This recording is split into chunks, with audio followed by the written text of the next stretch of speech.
Welcome to China in Focus. I'm Tiffany Meyer. Our top story: two illegal Chinese nationals arrested on a Texas highway. How an officer found $250,000 worth of gold bars in the men's car.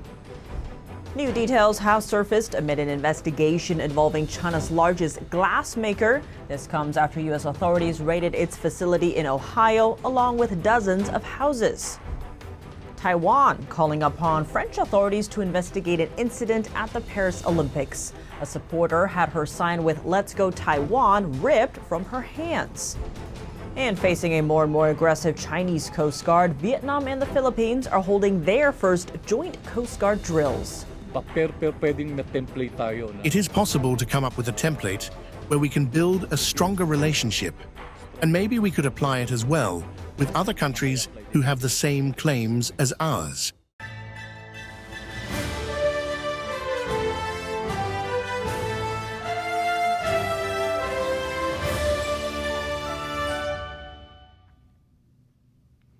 Welcome to China in Focus. I'm Tiffany Meyer. Two illegal Chinese nationals arrested with $250,000 worth of gold bars in Texas last Thursday.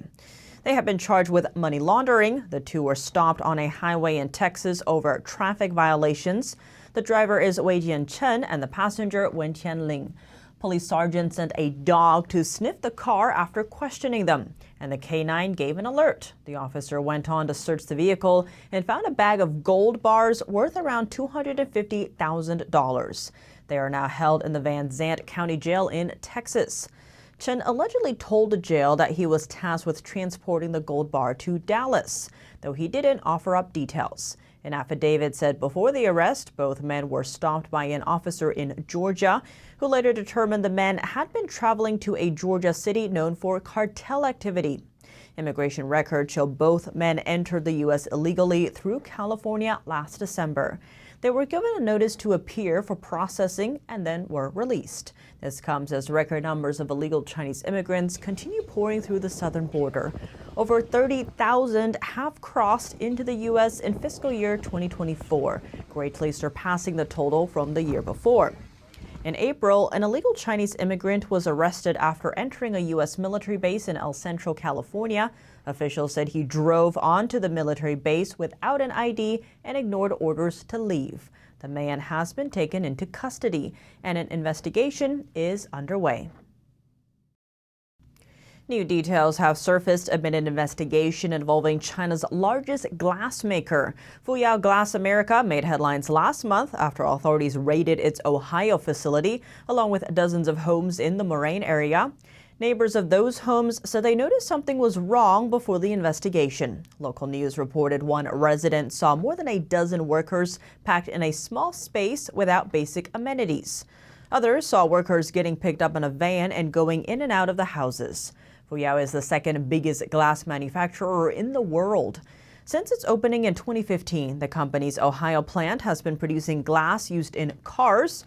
Workers at the location have complained about unsafe workplace conditions, arbitrary policies, and unfair treatment. In 2017, Fuyao was fined $100,000 for workplace safety violations. According to U.S. Homeland Security, the latest probe involved allegations of financial crime, money laundering, labor exploitation, and potential human smuggling. In the statement, Fuyao Group said it was, quote, not the target of this investigation, but added that the company is cooperating. Taiwanese fans were thrilled to tears after witnessing Taiwan claim its first gold medal at the Paris Olympics Sunday. Here's what fans had to say after the badminton men's doubles game. The Taiwanese pair Li Yang and Wang Qiling retained their Olympic badminton men's doubles title, defeating China's players in a gripping final. They also won gold in Tokyo 4 years ago and are childhood friends. Taiwan relations are also popping up elsewhere at the Paris Games. Taiwan is condemning a spectator after the man snatched and ripped up another spectator's banner with the words "Go Taiwan" printed on it. The incident happened during a badminton match on Friday. Taiwan's Ministry of Foreign Affairs said the act seriously violates the civilized spirit represented by the Olympic Games. It said it ordered Taiwan's envoy to France to report the incident to law enforcement. At the same event, security at the Paris Olympics confiscated a spectator's banner which had the word Taiwan and on it. When asked about it during a news conference on Saturday, the International Olympic Committee spokesman pointed to the Olympics' ticketing terms and conditions, which state that only flags of countries and territories participating in the Games are allowed. Taiwanese athletes compete as Chinese Taipei at the Olympics rather than Taiwan. The island also doesn't compete under its own flag or anthem. This is to avoid objections from Communist China, which claims the democratically governed island as its own territory, though the Chinese regime has never ruled Taiwan. While Taiwan's formal name is the Republic of China, Beijing considers any recognition of Taiwan as a separate nation as a provocation and pushes back forcefully, including in the sports world. The Vietnamese and Philippine Coast Guards are set to hold their very first joint exercises this Friday. The two nations are both working to counter Chinese aggression and territory claims in the South China Sea. It is possible to come up with a template where we can build a stronger relationship, and maybe we could apply it as well with other countries who have the same claims as ours. A Vietnamese ship arrived in the Philippines on Monday. Philippine Coast Guard officials say the exercises will focus on search, rescue, fire, and explosion prevention.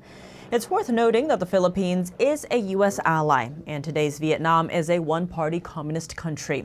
Coast Guard troops from both countries have encountered skirmishes with their Chinese counterparts, and the ongoing crisis is pushing them closer. In January, Vietnam and the Philippines signed 2 agreements to boost cooperation between their coast guards and to prevent escalating incidents in the South China Sea. Japan stepping up efforts to counter Beijing's influence in the Indo-Pacific. The nation's defense minister is meeting with Cambodia's prime minister on Monday. It's the first stop on his trip through Southeast Asia. The minister said Tokyo has been stepping up defense ties with Cambodia and Vietnam, adding he hopes to deepen cooperation. A statement released after the meeting said both countries agree to hold joint military training and exchange military attachés. Also on Monday, Cambodia's prime minister broke ground on a canal funded by China. If completed, it would be Cambodia's capital to the sea. With the Philippines standing as a mutual defense treaty ally of the United States, just how close are we to a kinetic war erupting amid Beijing's aggression in the South China Sea? We tap General Robert Spalding, retired U.S. Air Force Brigadier General and author of War Without Rules, for insight. General Spalding, thank you so much for joining us. Great to have you back on the show. Thank you. Great to be back. We've seen increasing tensions between China and the Philippines. Now, the Philippines is a U.S. mutual defense treaty ally. How close are we to a kinetic war erupting out of that? Or are we just seeing Beijing testing the waters, if you will, to see how far they can push before that treaty is triggered?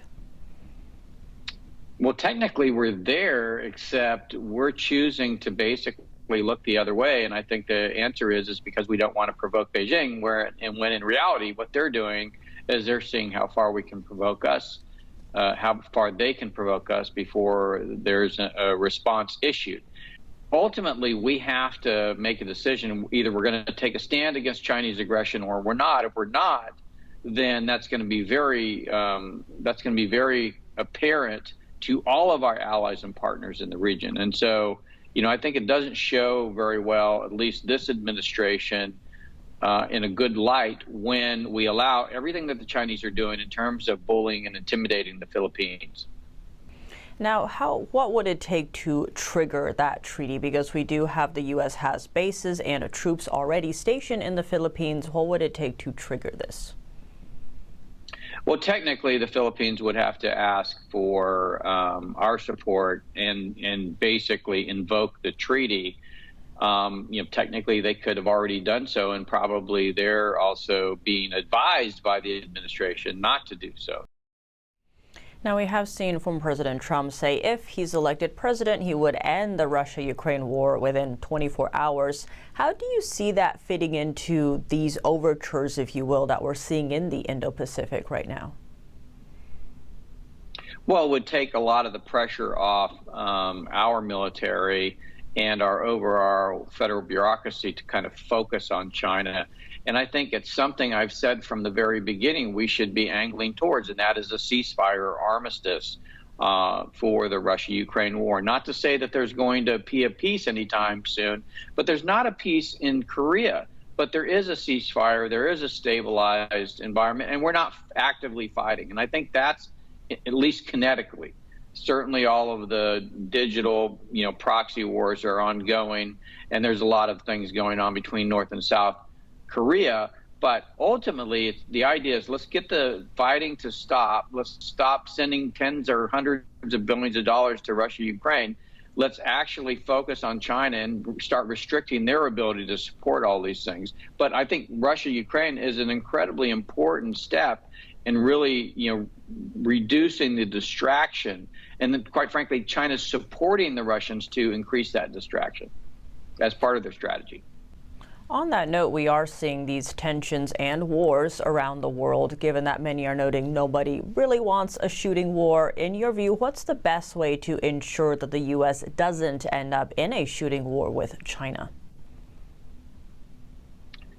Well, again, as I've said before, nuclear weapons are the main reason we likely won't end up in a shooting war. In order for that to happen, we have to be very clear with the Chinese on what invokes those weapons and to what extent we're willing to use them. We were very clear during the first Cold War with the Soviet Union, and therefore, the wars that happen were typically on the periphery. They were with proxies. It's our decision whether or not to get involved in those. General Spalding, thank you so much for your time. Thank you. It's been 5 years since massive pro-democracy protests rocked Hong Kong, but the lives of some imprisoned young protesters remain in limbo. Unlike famed activists, they usually receive little attention from the outside, but have to face heavy tolls all the same. Here's more on what life looks like for them now. Joker Chan spent 5 months in jail for publishing Instagram posts containing slogans like "Liberate Hong Kong, Revolution of Our Times." The slogans were popularly chanted during massive pro-democracy protests in the city in 2019. Protesters were concerned over the increasing control by the Chinese Communist Party over Hong Kong. After being arrested and jailed, all my old colleagues and friends broke off relations with me. They said I was too dangerous, not because I was not committing murder, arson, or rape, but because of politics. They worried that I would implicate them and they could get arrested. Chan couldn't return to work as a chef in the hotel industry because of his record. Tattoos on his arms, legs, and the sides of his neck, some related to the protests, made his job search more difficult. Now he works as a part-time waiter, earning about half of what he used to make. Reflecting on his actions, Chan said he would have been more cautious if he could go back in time, but he doesn't regret what he did. If you have insisted on doing what you believed was right, there is no need to regret it now. Regretting means giving up your beliefs, what you felt strongly about before, what you felt was right. Since the protests broke out 5 years ago, more than 10,000 people have been arrested. According to police, about 1/5 of them have faced or were facing legal consequences. A prisoners' support group said upon their release, teachers, medical professionals, and social workers face greater challenges in returning to their old sectors. That's because their positions are linked to a licensed or public sector organizations. Convicted students who were formerly jailed are concerned about whether schools will accept them.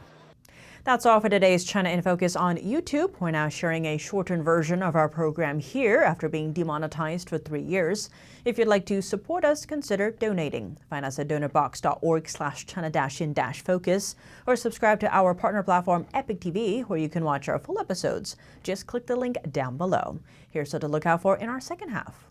The fentanyl crisis has taken hundreds of thousands of lives. For some mothers, the drug has taken their children from them. A reporter who met some of those mothers shares what she learned. This is about the fentanyl crisis in America. And I spoke with several moms, and what they told me was very disturbing. The real estate market in China is performing poorly. The country's once top developer said its sales dipped over 70% last month.